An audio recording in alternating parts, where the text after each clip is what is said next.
বন্যা বিপর্যস্ত মধ্য ইউরোপের ৬ দেশ, প্রাণ হারিয়েছেন অন্তত ১৭ জন।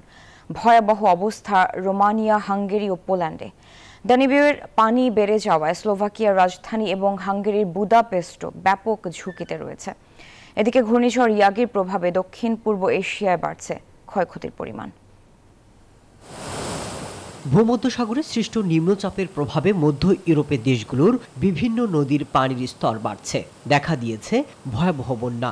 গেল কয়েকদিনে মধ্য ইউরোপের রোমানিয়া, পোল্যান্ড, হাঙ্গেরি এবং অস্ট্রিয়ার বিভিন্ন অঞ্চল প্লাবিত হয়েছে। পোল্যান্ডের রাজধানী ওয়ার্সোও বন্যার পানি ঢুকে পড়ার আশঙ্কা দেখা দিয়েছে। শহরটি ৪০,০০০-এর বেশি মানুষকে এর মধ্যে নিরাপদ স্থানে সরিয়ে নেওয়া হয়েছে। পানিতে ডুবে গেছে রোমানিয়ার পূর্বাঞ্চলীয় অধিকাংশ গ্রাম এবং শহর। এদিকে ইউরোপের বৃহৎ নদী দানিউবের পানি বেড়ে যাওয়ায় স্লোভাকিয়ার রাজধানী এবং হাঙ্গেরির বুদাপেস্টও ব্যাপক ঝুঁকিতে রয়েছে। এদিকে ঘূর্ণিঝড় ইয়াগির প্রভাবে দক্ষিণ পূর্ব এশিয়ার দেশগুলোতে ভারী বৃষ্টি, বন্যা এবং ভূমিধসের ঘটনা ঘটেছে।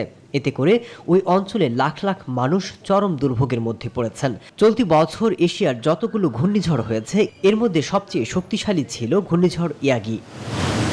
মাসুদ রানা, নিউজ 24।